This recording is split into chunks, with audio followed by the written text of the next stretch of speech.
अस्सलाम students, hope so you are good. Student 4.8 question बेटा आप देखें ना, रीड करें बेटा इसको आप लोग।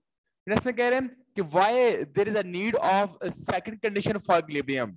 बेटा हमें सेकंड कंडीशन की जरूरत क्यों पड़ी if a body satisfy first condition of equilibrium. बेटा हमने पढ़ा था ना कि अगर बेटा हमारे पास टू फोर्सेस हो बेटा हमारे पास, ठीक है बेटा ऊपर में देखें आप, दो फोर्सेस बेटा हमारे पास है बेटा। एक का लाइन ऑफ एक्शन बेटा हम लोग ऊपर कर दें, दूसरे का लाइन ऑफ एक्शन बेटा हम लोग नीचे कर दें। बेटा हम ये बेटा हमारे पास होगी F1 और बेटा दूसरी बेटा हमारे पास होगी है F2।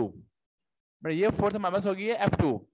बेटा टू फोर्सेस क्या लिखा हुआ है, when two equal and opposite forces act on a body along the same line it will be equilibrium and no linear acceleration is produced in, but when two equal and opposite forces act on a body not along the same line।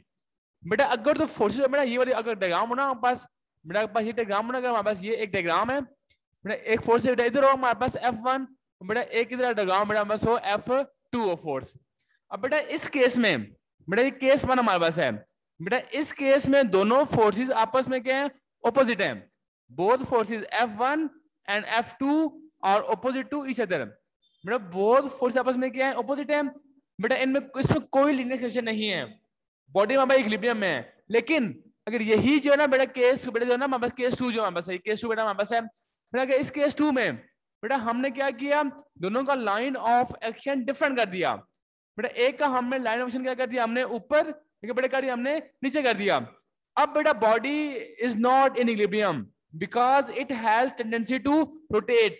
बेटा इसमें acceleration produce हो सकता है बेटा हमारे पास, ठीक है, because rotational acceleration is produced in the body all through first condition satisfy. बेटा फर्स्ट कंडीशन सेटिस्फाई है, सम ऑफ फोर्सेस हमारे पास क्या है, 0 है, लेकिन बॉडी में ना चांस है बॉडी रोटेट कर सकती है। तो that's why we need second condition, and you know that according to second condition sum of torque acting on the body is 0। तो बेटा ये कह रहे थे कि हमारे अगर फर्स्ट कंडीशन सेटिस्फाई है तो हमें सेकंड की जरूरत क्यों पेश आई। तो बेटा हमने कहा कि जो बेटा केस 1 है उसमें बेटा दोनों फोर्सेस आपस में ऑपोजिट है, एक ही लाइन में है, तो बेटा एक दूसरे को कैंसिल कर रही है इफेक्ट, बॉडी हमारे पास इक्विलिब्रियम में है बिकॉज उसमें कोई भी हमारे पास एक्सलेशन प्रोड्यूस नहीं हो रहा। लेकिन जो सेकंड हमारे पास कंडीशन है बेटा, उसमें एक फोर्स लग रही है F1 में, दोनों का हमारे पास लाइन ऑफ एक्शन वो डिफरेंट हो गया बेटा। एक का नीचे आ गया F1, एक का हमारे पास आ गया ऊपर। अब बेटा बॉडी में हमारे पास टेंडेंसी है कि वो रोटेट कर सकती है and it have ability to produce rotational acceleration, that's why we need second condition. बेटा इसलिए हमें क्या आई है, सेकंड कंडीशन बेटा हमें जरूरत पेश आई। तो बेटा अगर किसी बच्चे को 4.8 टॉपिक क्वेश्चन समझ नहीं आया बेटा अपना हैंड रेज करें। यस बेटा, if anyone have problem in 4.8 question बेटा मुझे बताएं, बेटा दोबारा इसको रिपीट कर देता हूं आप लोगों की तरफ बेटा। यस बेटा, इफ एनीवन हैव प्रॉब्लम बेटा प्लीज रेज हैंड, ताकि बेटा मैं दोबारा रिपीट कर दूं क्वेश्चन इसको, क्योंकि किसी बच्चे को समझ नहीं आया तो। यस बेटा, मोहम्मद कासिम अवाम आपने बेटा हैंड रेज किया। सर रिपीट कर दें।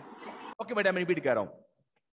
बेटा देखिए ना 4.8 में क्या कह रहे हैं, कह रहे हैं why there is a need of second condition.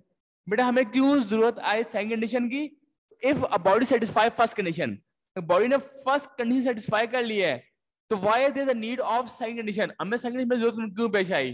बेटा हमने कहा अगर होना बेटा हमारे पास केस 1 हो, बेटा केस 1 में F1 और F2 both are acting on same line and both are opposite, तो बेटा सम ऑफ फोर्सेस 0 है, बॉडी में कोई एक्सलेशन प्रोड्यूस नहीं हो रहा, बॉडी हमारे पास रेस्ट पे है, लेकिन बॉडी हमारे इक्विलिब्रियम में है। लेकिन अगर बेटा जो केस 2 है, अब बेटा हमने दोनों फोर्सेस बेटा एक का लाइन ऑफ एक्शन नीचे कर दिया, एक बेटा हमने ऊपर कर दिया। बेटा असल में दोनों फोर्सेस इक्वल है, F1 is equal to F2, but बेटा body has tendency to rotate, body में बेटा जो है ना एबिलिटी है कि बॉडी अभी भी रोटेट कर सकती है। तो बेटा इस केस में हमें एक चाहिए सेकंड कंडीशन, जिसमें हम कहेंगे सम ऑफ ऑल रोटेशनल टॉर्क जो ना, जो रोटेशनल सिस्टम है उसमें बस क्या हो, 0। But that's why we need second condition of equilibrium.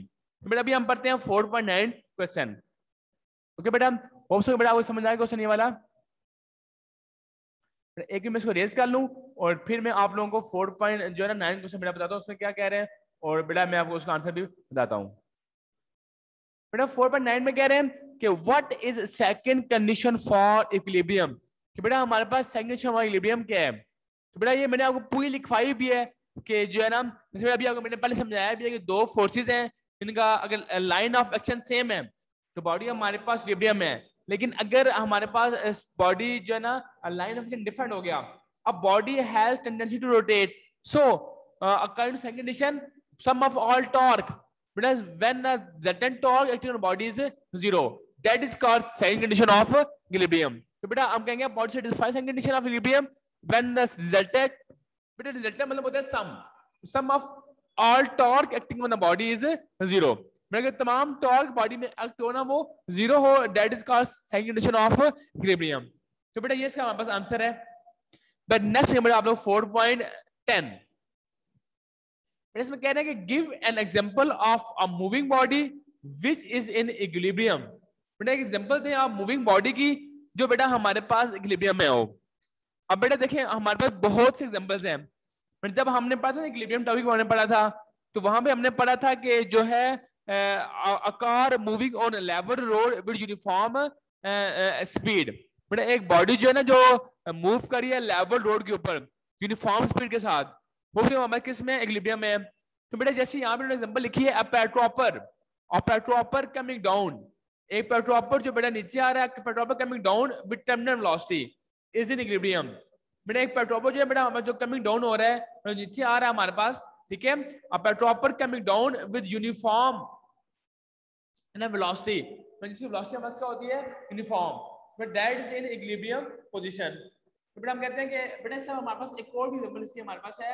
आप बेटा कह सकते हैं हमारे पास कि एक जो है कहते हैं उसको aeroplane flying with uniform speed. बेटा एक एरोप्लेन जो है वो जो यूनिफॉर्म के साथ मूव कर रहा है वो भी हमारे किस में होता है इक्विलिब्रियम में होता है। बेटा ऐसी टाइप जिसमें बॉडी मूव कर रही हो और बॉडी साथ इक्विलिब्रियम भी हो उसको बोलते हैं हम लोग डायनामिक इक्विलिब्रियम। तो कह रहे हैं this type of equilibrium known as dynamic equilibrium. बेटा असल में हमारे पास दो टाइप्स होती है इक्विलिब्रियम की, एक होती है स्टैटिक इक्विलिब्रियम, एक होती है डायनामिक।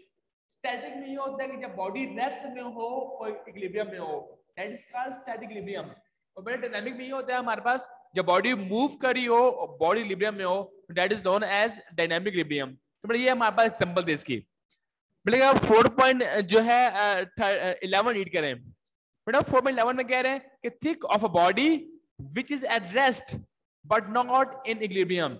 एक बॉडी के बारे में सोचें जो हो तो रेस्ट में लेकिन इक्विलिब्रियम में ना हो। बेटा क्या हम एक कहें ना बॉल को थ्रो करें वर्टिकली अपवर्ड, हमने बॉल थ्रो की वर्टिकली अपवर्ड, तो एट हाईएस्ट पॉइंट बेटा एक हाईएस्ट पॉइंट के जाके वो स्टॉप करेगी, लेकिन वो हमारे पास वो इक्विलिब्रियम में नहीं होगी। तो हम कहेंगे a ball thrown vertically upward eight highest point, it is in a state of rest but not in equilibrium. लिखा हुआ है बॉल थ्रोन वर्टिकली अपवर्ड, एक बॉल जो हमने ऊपर फेंकी है ना, a ball thrown vertically upward become at rest at the top, at this stage is not equilibrium, all through this rest, बेटा रेस्ट पे ठीक है हमारे पास इक्विलिब्रियम पे नहीं है। बेटा 4.12 अगर आप रीड करें कहने कि when a body बेटा when नहीं है बेटा why a body cannot be in equilibrium due to single force act on it।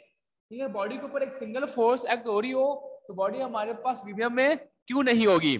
बेटा क्यों क्या होते हैं सिंगल फोर्स, बेटा सिंगल फोर्स में बेटा सिंगल फोर्स हमारे पास बैलेंस नहीं होती, it has tendency to move it. बेटा बॉडी में सिंगल फोर्स है बॉडी में एक्सलेरेशन पैदा कर सकती है, बॉडी को मूव कर सकती है। तो बेटा इसलिए सिंगल बॉडी फोर्स से बॉडी इक्विलिब्रियम में नहीं होती। तो for equilibrium we have to need at least 2 forces, बेटा कम से कम 2 फोर्सेस एक्ट हो बॉडी के ऊपर तब बॉडी हमारे पास इक्विलिब्रियम में होगी। हम कहते हैं a single force acting on a body is not balanced and produce acceleration।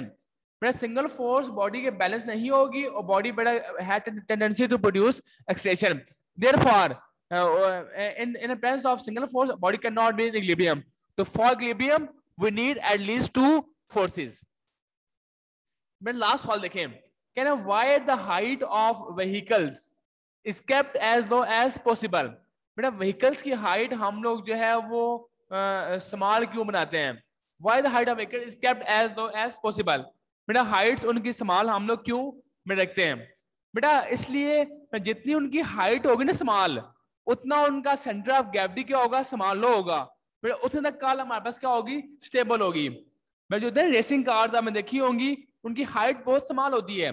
Height small इसलिए होती है ताकि वो स्टेबल रहें। उनकी स्टेबिलिटी को गेन करने के लिए हम उनकी हाइट क्या रखते हैं, स्मॉल रखते हैं, as low as possible. The height of vehicles is kept as low as possible for the stability, for low the centre of mass. बेटा क्या है कि we know that smaller the height of the centre of gravity, greater will be the stability. जितनी बेटा height होगी ना, कम होगी centre of gravity की, उतनी बॉडी क्या बेटा होगी, वो स्टेबल होगी। तो दैट्स व्हाई जो ना बॉडी की स्टेबिलिटी को हासिल करने के लिए हम रखते हैं उसकी हाइट समान रखते हैं। तो बेटा इसी के साथ हमारे ये क्वेश्चंस खत्म हो गए हैं। बेटा इफ एनीवन हैव क्वेश्चंस, बेटा प्लीज रेज हैंड। बेटा किसी बच्चे को किसी भी क्वेश्चन में बेटा कोई प्रॉब्लम है, बेटा कोई बात समझ नहीं आई मेरी, अपना हैंड रेज करें बेटा। If anyone have problem in any topic, बेटा किसी भी क्वेश्चन में किसी बच्चे का मसला है, बेटा अपना हैंड रेज करें आप लोग। बेटा मैं आपको वो टॉपिक दोबारा रिपीट कर दूंगा। यस बेटा आप लोग अपना हैंड रेज करेंगे बेटा किसी बच्चे को किसी भी क्वेश्चन में मसला आया तो। If anyone have problem in any question please raise hand. बेटा अदरवाइज आज हमारा लेक्चर खत्म हो रहा है और बेटा कल से हम लोग फिर इंशाल्लाह जो है ना इसके न्यूमेरिकल बेटा स्टार्ट करेंगे। तो अगर इस बच्चे को मसला है तो आप हैंड रेज कर दें। बेटा आपके पास अगर लिखे हुए नहीं है ये क्वेश्चंस, तो मैं भी आपको एक पीडीएफ फाइल बना के सेंड कर दूंगा, उसमें ये तमाम क्वेश्चन बेटा लिखे हुए होंगे। ओके बेटा आपका हैंड रेज नहीं किया, इस मीन आपको बेटा तमाम जो है ना क्वेश्चन समझ आ गए। Thank you very much, take care, अल्लाह हाफिज। यस बेटा साजिद अली आपने हैंड रेज किया। सर जी जो आपने पहले पीडीएफ सेंड किया था इसमें जो से क्वेश्चन थे उसमें एक्सरसाइज क्वेश्चन ही लिखे हुए थे। बेटा आप दोबारा से अपना बोलेंगे बेटा, मुझे आवाज नहीं आई आपकी। सर जी जो आपने पहले पीडीएफ सेंड किया था इसमें जो से क्वेश्चन थे उसमें एक्सरसाइज क्वेश्चन तो नहीं ना लिखे हुए थे। बेटा हाँ बेटा कुछ क्वेश्चन लिखे हुए थे, कुछ बच्चे क्या लिखे हुए नहीं थे। तो बेटा जो लिखे हुए हैं वो आप दोबारा रिपीट नहीं करेंगे, जो नहीं लिखे हुए बेटा वो आप लिख लेंगे। ओके ओके बेटा thank you very much, Allah Hafiz.